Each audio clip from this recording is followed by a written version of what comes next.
Welcome to The Thing About Austen, a podcast about Jane Austen's world. I'm Zan. And I'm Diane, and this episode, we're talking about Emma's unfinished artwork.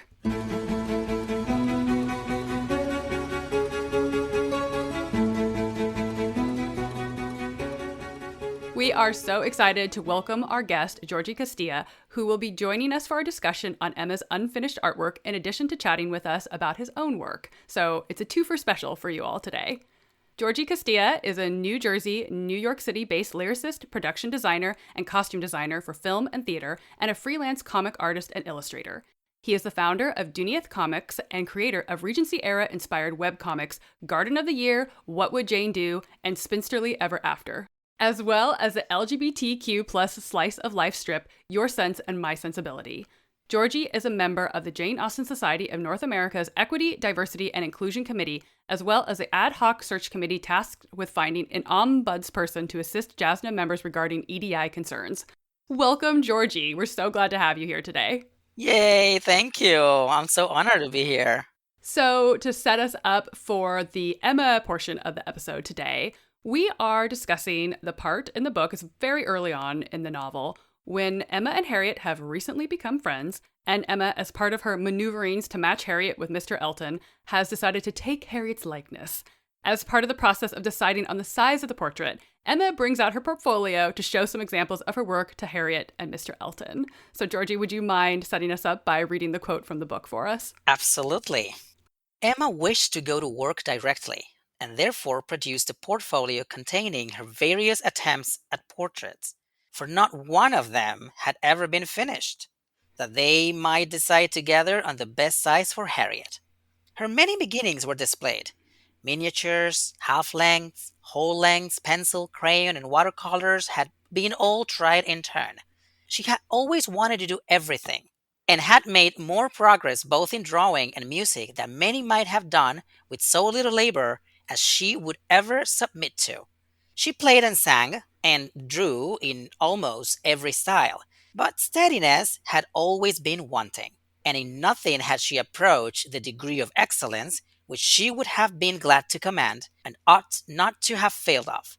She was not much deceived as to her own skill, either as an artist or a musician, but she was not unwilling to have others deceived, or sorry to know her reputation for accomplishment often higher than it deserved. I love in that section that Austen kind of sets Emma up as kind of knowing what her limitations are. It's kind of delightful. So our focus today is on Emma's unfinished attempts at portraits. So we won't be getting into the portrait she does of Harriet and that whole process, because that's a separate episode that we plan on doing. But, as we say, love to say on the podcast, stay tuned. It's coming. So to start off, let's do a little definition work here of the types of portraits that she mentions in the passage that Georgie read, because she mentions miniatures, half-lengths, and whole-lengths. So let's kind of talk a little bit about what this means. This is referring to the size and format of the portraits. A miniature was a portable portrait, often enclosed in some sort of case or locket, typically featuring only the face and maybe the head of the subject, shoulders up kind of thing. A half-length would have been showing the subject from the waist or mid-calf up, but basically you would never see any feet. That latter type of portrait started to be called the three-quarters length in the Victorian era. And if you could see the entire figure from head to toe, then you have a whole-length portrait. And I'll just say that this is actually pretty confusing because the various terms and what they mean have changed over time, and there were also really specific ways that the world of formal oil portrait painting were naming their systems versus, the canvas and the way that canvas was cut. So it's a really complex system, but that's kind of a good guidepost, essentially. Additionally, Austen mentions that Emma works in pencil, crayon, and watercolors. And Emma would have been working in pencil, crayon, and watercolors in terms of medium. That's the way the art is being created. So these mediums were the ones that were taught to ladies and used by amateur artists. So obviously you're not seeing any oil on canvas attempts here. That was kind of for the masters, essentially. It was messy, it was smelly work, and definitely would have been regarded as outside the realm of the standard genteel accomplishments. So that's what she's working in as far as sizes and mediums at this point. Yeah, she's not going to be working on one of those huge wall-size canvases of like some epic scene from history or whatever. Although I do think that Harriet would be really interesting in that platform. Give her the full-on historic painting treatment. That's just being greedy. Poor Emma didn't even finish one watercolor. Now we want her to paint a mural. Not gonna happen. She just gets the background painted and that's it. She's like, I'm over this. I'm out. I just now cannot get over the idea of Emma just painting murals all over Highbury. Like, it's just half-finished murals all over Highbury. You could turn it, which also very much fits in with the novel, you could turn it into like a riddle game. It's like a half-finished mural, and then what is the rest of the painting going to be? Right? You have to play some really bad Scrabble with Frank Churchill to solve the clues. Oh my goodness. Yeah, so painting and drawing were both very standard female accomplishments for women of Emma's class, so it makes sense that this is something she would have pursued. It's also evidence of her education and access to these sorts of advantages. So, not every lady would have necessarily had instruction in all these things. Like maybe they would have just gotten music, or maybe they would have just had a drawing master. And some of these mediums would have been a little bit more expensive than others in terms of like who has access to this financially as well. Mm-hmm. Well, I've always found very interesting, how the whole accomplishments in society work. And I've always found one of my favorite passages in all of Austen is actually Mr. Bingley in Pride and Prejudice talks about all women are being accomplished, and he says something like, I don't know how you ladies have the patience to be so accomplished. I've never heard of a lady that is not accomplished, And we're talking about a society in which that's how women express themselves. We're talking about a world that was dominated by men, and women did not have a lot of windows, to express themselves. And I think that these were the little things that they were using to tell the world that they were not invisible, that they had a voice, that they had an aesthetic, that they had a point of view. Even if it was a little watercolor flowers or learning musical piece or singing a duet, it was all this kind of like passive competition, and was like, I just need to be accomplished. And some women had it easier than others. Emma is a woman of fortune. She could have the luxury of not being good at anything because her life is pretty much set. But then if you compare it with Jane Fairfax, for example, whose background is a little trickier, I've always felt like the reason that Jane Fairfax is so accomplished is because she has to. Yeah. She doesn't have the luxury of just being mediocre at anything, because she just needs to prove the world and her society that she's worth it. Yep. And I think that for women, accomplishments were the only cards they had to play in this game. Well, it was like you said, it was very much a way to express yourself, but it was also your currency. Absolutely. It's kind of like your CV, right? Your resume, where it's like, this is what I can do. I will now perform my CV for you. Look at how good I will be as a wife or whatever. And Emma's sitting over here with her £30,000 dowry and her father who lets her do whatever. I mean, I feel like she kind of earns her father letting her do whatever because she's very attentive to everything he wants. But Emma is somebody who has, as you said, Georgie, she has the luxury, right, of dabbling in accomplishments. She draws, but not with great mastery. She plays and sings, but nowhere near as well as Jane Fairfax, because Jane Fairfax has to be accomplished. Like, exactly. If she's not accomplished, she's not going to get a job. So it's a literal resume for Jane Fairfax. Yes. With some of these other accomplished ladies, it's not. In her case, it is. You're right. And that's kind of a weird way to think of artistry in this time period, but I think it's important to frame at least Jane Fairfax's accomplishments in that very specific light, because it's literally the way that she's going to get any kind of placement if she's going to have to work as a governess. And it's also your CV for marrying, especially if you aren't a wealthy heiress. These accomplishments are part of the socially acceptable packaging for a woman to make herself desirable, which is a big deal when we're talking about economic security. And that is something that Jane Fairfax has to be aware of, but that Emma doesn't have to worry about. So for Emma, it's more about occupying her mind, which I don't want to downplay. We have talked before about how constricting Emma's environment can be, but she definitely doesn't have to worry about having her basic needs met. So again, she's able to dabble and pursue whatever interests her in the moment. Well, and there's also that running theme of a lack of honest feedback from anyone that's around Emma, which I think is kind of a really interesting thing. Like, she's okay with everybody thinking she's much better at everything she does than she actually is. But she knows that she's kind of like just okay at most of the things that she does. I love that she's like very self-aware about it. She is self-aware. That's a very good point. And sometimes we tend to forget that because sometimes she can sound a little too entitled and too full of herself, but she's very insecure. Yeah. She knows that she's not as accomplished as Jane Fairfax, and she envies her accomplishments, but she just doesn't have the patience to do it. Or I wouldn't say the patience. I think she doesn't have the motivation because everyone just pets her and say you're perfect, you're beautiful. The entire world spins around you. She has it easy when it comes to that, and the father and Mr. Elton and Harriet and Miss Taylor, aka Mrs. Weston, they're always praising her, and something that I've always kind of like perceived, maybe this is just me, but I think that because she's so self-aware of her lack of artistry, and I'm speaking from my own point of view as an artist, when you finish a work, it doesn't belong to you, it belongs to the world, and the world is invited to have an opinion and to interpret it. And the fact that she's so self-aware that she's not as good as everyone thinks she is, the fact that she never finishes the works, it's because she's leaving it open to interpretation. I'm working on it. Oh, yeah. Because if it's unfinished, it has that promise of that one day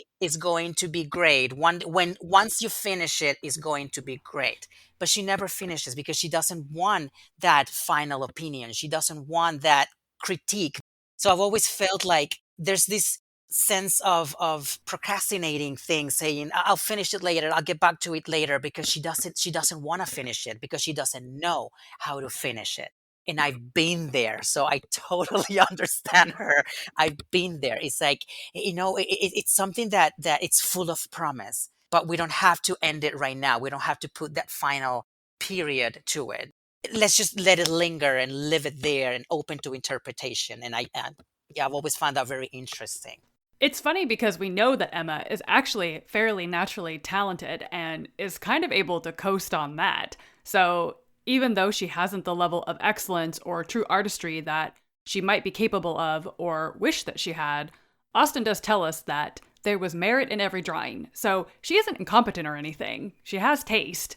But by not finishing, she's able to be in the space where her artwork is still full of potential. Like, she's living in this world of artistic potential, as opposed to putting herself in a position where it's like, it's finished now, judge me, give me your opinions. Exactly. And Georgia, you said that she might not even know how to finish. I think that that's a really interesting artistic take on this as well, that there is that kind of moment in the creative process where you actually have to say, okay, how does this end? What is the end game here? Because always what's in your head, it's so hard to translate that into artistry, regardless of your medium, I think. And so I think that phrasing that you used, that she doesn't even know how to finish, I think that that's probably true of Emma at large in some senses. Yeah. I think so much of this is also what makes Emma, despite the fact that, she is very privileged. She's the only Austen heroine that's just so wealthy and kind of has everything made for her. But that, at least for me, still makes her such a lovable heroine and somebody that I think you can really connect with, because she's not a Lady Catherine, right? Going around bragging about being a great proficient at everything. That's true. She never brags about it. She never talks about it. There's a level of just self-awareness and knowledge of where she's at and kind of her skill level. And I'll just leave this in the sketch stage, which is what she's done with all these half-finished portraits. And she's even kind of like pointing out, she's like, oh, I did a good job with this corner of the sofa. And she can see the parts that have potential there. I mean, Emma tells us about her almost finished portrait of John Knightley that she herself was actually quite pleased with, but that her sister Isabella didn't think did him justice. And I feel like this is really every creative's nightmare, right? So either you have something you're kind of meh about and definitely don't think is your best work, and Mr. Elton loves it and won't stop talking about it, Or you do something you're quite proud of and think is good, and suddenly everyone's a critic. You know, like you said, Georgie, just not quite bringing it across the finish line, because then you never have to worry about it being judged. It's just like, oh, these are just little sketches I just tossed off in a couple minutes. Like, no big deal. I feel like that's true with writing for me. I realize that that's a different kind of medium, but I think that that's the truth with writing for me, where it's like, I have big plans for this idea. Like, I am going to really blow this out of the water. And then you're like mid-project and you're like, yeah, my concept is solid, but execution is struggling. I mean, I'm sorry, but if you don't have at least one started but very, very much unfinished novel on your computer, like, I don't even want to talk to you. You know what I mean? It's just, come on. Oh, gosh. And if you're listening to this and you just went, ooh, yeah, you know exactly what I'm talking about. I think we all have a little bit of that in us. Definitely. Absolutely. With Emma and all of her like accomplishments, and Emma again is very comfortable with like people just thinking she's better than she is. She doesn't brag about it. She just kind of lets it slide. Whereas Mrs. Elton is very interested in letting everybody know that she has all of these accomplishments, like all of the accomplishments, and yet we see none of them in the novel. Because she's a fraud. Where is Maple Grove? Georgie just calling it out. It's not on the map. Really, though, it's Emma's fault. If she would have just formed a musical club, then we would have all had the opportunity to hear Mrs. Elton play. Oh, goodness. Can you imagine? What a more uncomfortable gathering than the musical club co-hosted by Mrs. Elton and Emma. My skin is crawling just thinking about it. And they invite Jane at Fairfax, and she's just like, what have I gotten into? Right? While in the background you have Miss Bates going, oh, nothing wanting. Yes, the sycophants in the room just being like, I love it. Give us more. Which is perfect, because Emma's in her head thinking, okay, that's not true, but I'll accept the praise. And Mrs. Elton is over there thinking, yeah, you're right. I am the best. That's so true. So true. All of this is giving me serious Amy March in Little Women vibes. And I know. I haven't actually seen the Winona Ryder adaptation, but it's in the book. And it also comes up in the most recent adaptation, where Amy she has no desire to produce anything second rate, and also has that awareness. And she says, because talent isn't genius, and no amount of energy can make it so. I want to be great or nothing. I won't be a commonplace dauber, so I don't intend to try anymore. I mean, I kind of love that. And then, of course, she continues on to tell Laurie that her plan is just to marry rich, which, you know, like, good for her. So Decent plan. Yeah. I just love that you bring this up, because I know it's a very, very unpopular opinion, but Amy is indeed my favorite little woman. Thank you, Georgie. This is why we're friends right now. Like, you and I are just vibing with each other on so many levels. I know everyone hates her, but she's my fave. Amy March forever. Amy forever. Since we are here talking about Emma and her artwork today, we obviously need to talk to you, Georgie, about your own artwork. So can you tell us about the origins of Duniath Comics? And specifically, I'm very curious about the name as well. Oh my goodness, I saw that coming. It's just disgustingly nerdy. Which we're here for. Before I got into Austen, I still am a huge Tolkien fan. So I am a huge fan of all things Middle Earth. And I was part of the Tolkien Society for many years. And I was part of this kind of like small group that we did a lot of like role playing, and we would like pretend that we were elves and something incredibly nerdy that I'm not going to get into much detail in.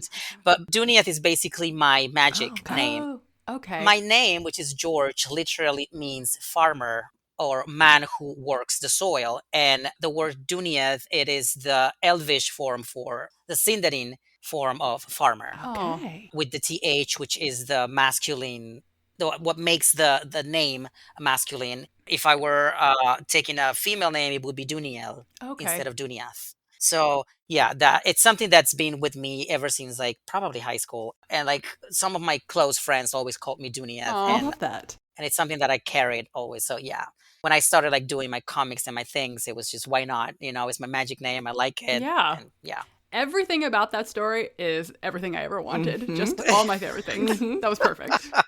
Yes, it is elvish. I love it.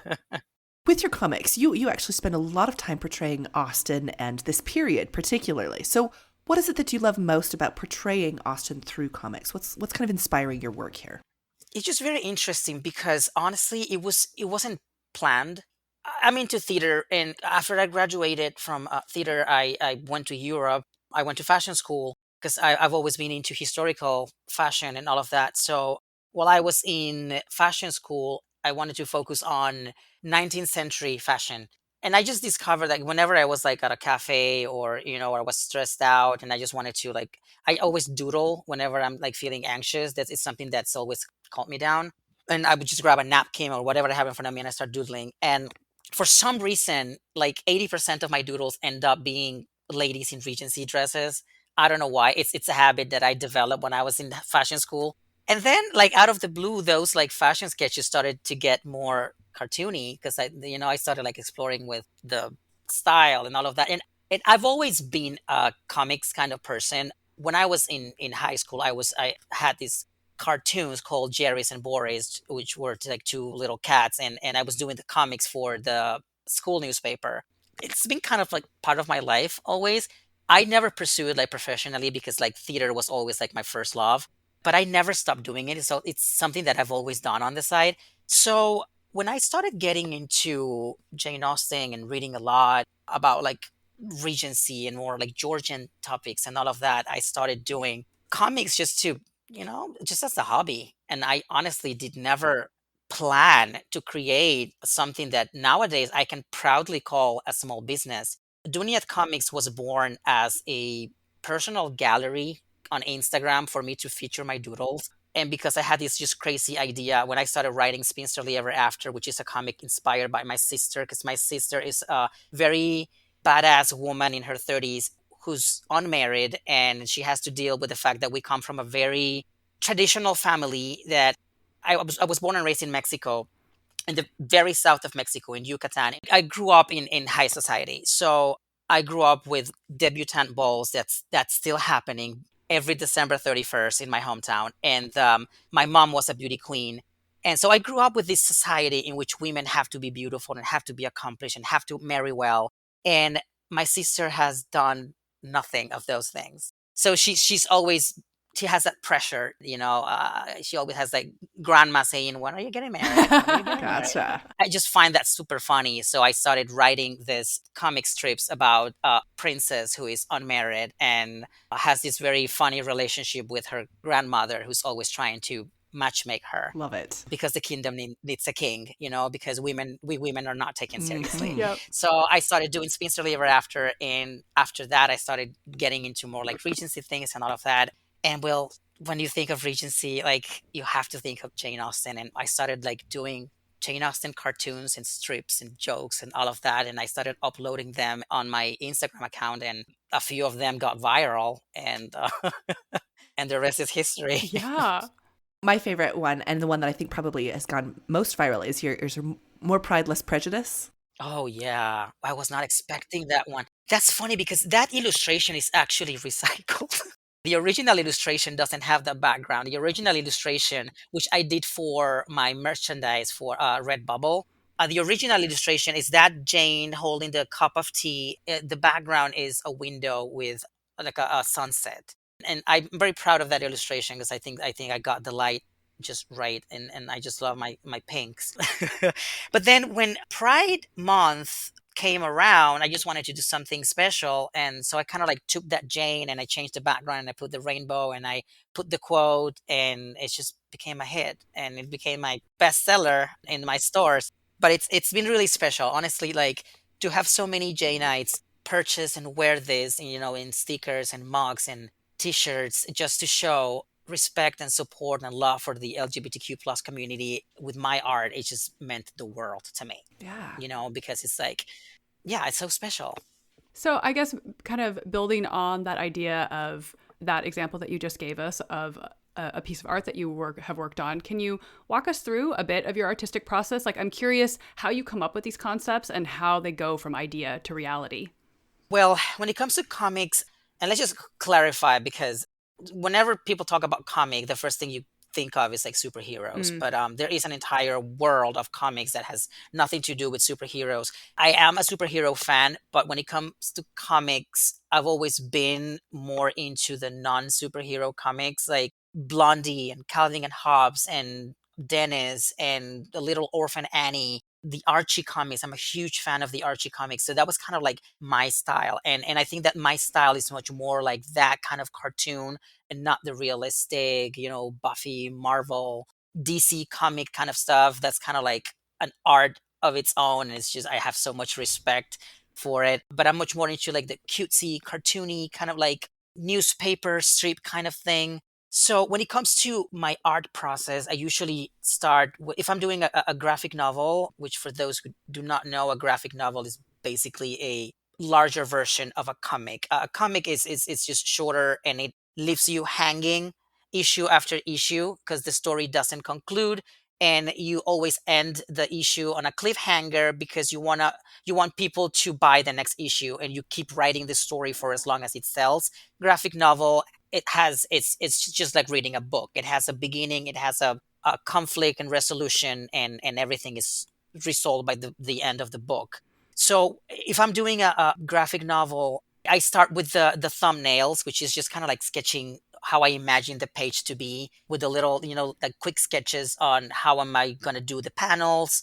And then from the thumbnails, I move to the sketch, and from the sketch to the inks, and from the inks to the color, and then the shading and special effects. And I am a digital artist now, just because I live in a very small apartment and I don't have space to carry supplies.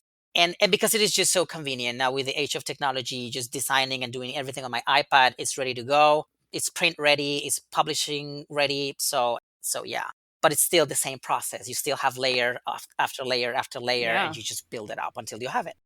So, why do you think it is that Austen's works lend themselves so well to this kind of comic storytelling and these strips, the artwork that you're doing? That is a great question. Every time I read Jane Austen, I've always felt like Jane Austen novels are very dialogue driven. The conversations have this really fast pace, like she doesn't stop to describe the gardens and the flowers, and her descriptions are very brief, to the point. We have no idea what characters look Right. like. Yep. It's up to you, up to your imagination, and the conversations are so rich. Sometimes when I read Jane Austen, I feel like I'm reading a theatrical play, That makes sense. because you have all this dialogue, entire pages of conversation. So I'm not going to say it's easy, but it's very organic and very natural to transpose it into a medium that is heavily rely on visual composition, because Jane Austen is giving you complete freedom to imagine her world, because then you don't have to worry about the story, and you don't have to worry about the dialogues, and you don't have to worry what you're going to write in those little speech balloons, because she's giving you everything you Yeah. need. Right. So you only need to put color and silhouettes. Just create art, you know? Yeah, you're saying that to two people who can't draw, so we're like, oh yeah, no big deal, fine. But at the same time, like I do love the concept that you're kind of fleshing out for me, that the visual tapestry is just so open to interpretation for you. I mean, and maybe that's why why so many people love the adaptations, whether that's these comic versions or the visual, anything that's going to give us more of a visual component. I think we fall in love with the way that can be represented in the range of possibilities. You're absolutely. I hadn't really thought of it before, but I now that you say it, I'm like, oh yeah, that makes sense. This is a very wonderful place to develop different ways of representing Austen's depictions. Absolutely. And I think it's just really interesting that Jane Austen in the world of comics is very recent. The very first adaptation of a Jane Austen novel published by a big budget mainstream company, which was Marvel, was Pride and Prejudice, and that came out in 2009. So they're fairly new.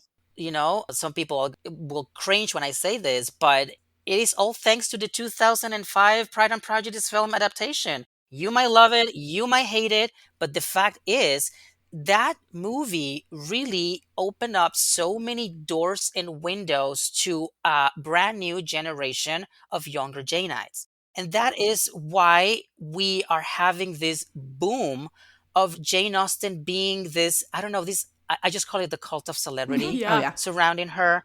Sometimes I just wish she could see that she is a Funko Pop and a sticker and mug and a tote bag, and that's it's fairly recent, It all happened after all of these popular adaptations that started happening outside the world of BBC television, which is not accessible to the entire world.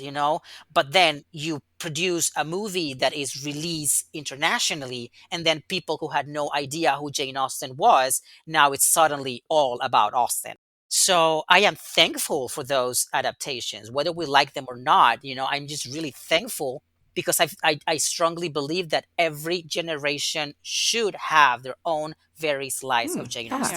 Yeah. And I think as a Janeite myself, I feel that I have a duty and I have a responsibility to open the door for the next Janeites because we're not going to be here forever. Yeah. So what is next? Like, tell us about your exciting and upcoming Yeah. projects. Well, I've been doing a few beautiful collaborations. Thanks to Duniath Comics, I've been so blessed. I've been meeting a lot of people, a lot of Janeites, and I rejoined the Jane Austen Society during the pandemic. I took a break because of something that happened. I did not feel welcome. It was very hard to be the only gay man, and I had a series of unfortunate events that I'm not going to get into detail, but I was very disappointed and I took a break. And when the EDI committee was formed, my friends brought me back and said, "We need you because we need to tell the world that Jane Austen is for Right. Yeah. everyone." And that's why I started this whole campaign of the I don't know if you've seen it. There's an illustration that says Jane Austen is for everyone. Another one of your gorgeous, like, viral illustrations as well. Thank you so much. For those who have not seen it, it just portrays little characters of diverse ethnicities dressed in Regency because we're trying to tell the world that Jane Austen is for everyone, and because her novels are so universal and so human, you can still enjoy them. You don't have to be British or white. You can be anything and still enjoy it and still be part of this wonderful phenomenon of the world of Jane Austen. So what is next for Duniath Comics is I've been doing these collaborations with Cassandra's Closet, and I'm so happy with the tote bags and apparel is coming. But what I'm currently working on now is actually Emma. I am working on a graphic novel adaptation of Emma. What I think or what I hope that will make this adaptation to comic special is the fact that I am casting people of different ethnicities.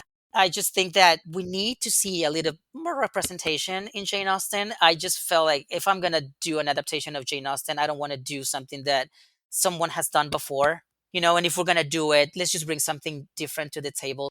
And because we are aiming, I am collaborating with a couple of friends and we are trying to introduce Jane Austen in schools. So we're trying to create this project to come up with like a school box full of material accessible for younger audiences, focus on Austen. And I was like, I want a comic there. I want to create a comic for young audiences, but a comic in which more than one ethnicity will see themselves. So that's what I'm working on it right now. I love It that. sounds amazing. Thank you. Now I just have to finish it, not like, unlike Emma. That's all. That's all. Oh my goodness. And you have an upcoming talk it's coming up quite soon, right? At the next Jasna AGM, correct? Yes, absolutely. Yeah, I'm going to be in Chicago October 14th. The AGM is from the 14th through the 17th.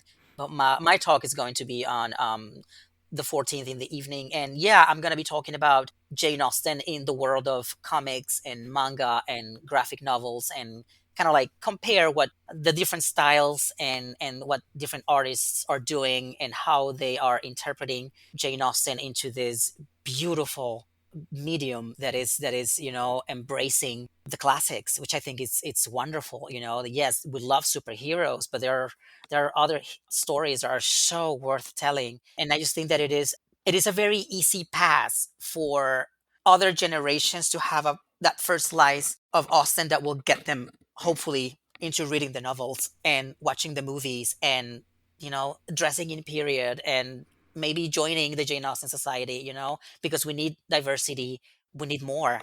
Yeah, and I strongly believe that as Janeites, we have that responsibility. We have to tell the world that it's okay to like Jane Austen. Jane Austen is cool, okay? Exactly. Come on. But yeah, I'm working really hard on the presentation, and I'm gonna be drawing live. How The exciting. people attending will have a very special sneak peek at one of the pages of Emma. I'm gonna be illustrating live, and I'm gonna kind of like show my process a little bit while we discuss the different styles, and it's gonna be fun. I'm looking forward to it. So if you are listening to this episode and you are headed to the AGM, which by the time this comes out will be next week, make sure to look out for Georgie's presentation because it sounds absolutely fabulous. Thank you. Well, so Georgie, can you tell our listeners where they can find you online and just follow along with your work and all that good stuff? Absolutely. So it's Duniath Comics. You can find me as Duniath Comics on Instagram and Facebook and Twitter. And I have finally my website, duniathcomics.com, where you can find like my latest news on what Duniath Comics is doing right now. And you can read some of the comics. I have two of my most popular series, which is Your Sense and My Sensibility, which is comic inspired obviously by Sense and Sensibility, but it has nothing to do with period. It's actually a slice of life comic about me and my husband, because our friends make fun of us that we are Sense and Sensibility because he is all brain and I am all heart. And so you can find that comic on the website. And What Would Jane Do, which is a single panel comic of Jane Austen just being witty and ironic, which I have plans also for What Would Jane Do into turning it into a kind of like a bio comic on Jane Austen's life through her own comedic point of view. That's in the works too. Unfinished work. Oh, Emma. And but yeah, I mean, I have a lot of plans for Duniath Comics. Sadly, I am moving way slower than what I would like, but I do this just for kicks. I don't make a living out of my comics, Right. but I do live through my comics, which is important. A big part of me is in this work, and I'm just really proud that it's becoming what it is now, and I can say, okay, I am selling merchandise that's, putting extra money on the table, and I'm just drawing and having fun with it. Yeah. And I'm just really moved by the acceptance that doodles are having, and just the possibility of doing something special with Emma and turning Emma into a project that I strongly believe that will open up so many doors and windows for the next generation of Janeites. It's just really it means a lot to me, and I'm just putting a lot of work into it. So when it's gonna be ready, I don't know. I'm not rushing myself because I want this to be absolutely perfect. So one step at a time. You're doing amazing work. Yes. It's so lovely, and everyone should definitely follow you and check out your website, which is so beautiful. Like you said, you have so many of those comics on there, and it's such a lovely space. Oh, thank you. Thank you. Well, thank you so much for taking time out of your very busy schedule to chat with us today, not only about your own work, but also about Emma's unfinished artwork. It was just such a delight to have you on the show. Thank you. Thank you so much. It was so much fun. Thank you so much for having me. I am honored, and I love the podcast, and I hope we'll meet again. We'll do something later. I mean, honestly, Georgie, as soon as you would start talking about your background in Regency fashion history, I was like, okay, well. That's what I was thinking too. I'm glad I wasn't the only one. I was like, let's make a list of things Georgie needs to talk about next. I would love to come back. Perfect. Thank you so much to Georgie Castilla for joining us for this discussion. You can find him at duniathcomics.com and under Duniath Comics on all the social channels. You can find us on Instagram at The Thing About Austen and on Twitter at Austen_things. You can find us on our website, thethingaboutausten.com, and you can email us at thethingaboutausten@gmail.com. Stay tuned for next episode, in which we'll be talking with our guest, Sharmini Kumar, about AustenCon 2021. Thanks for listening. Bye. Bye.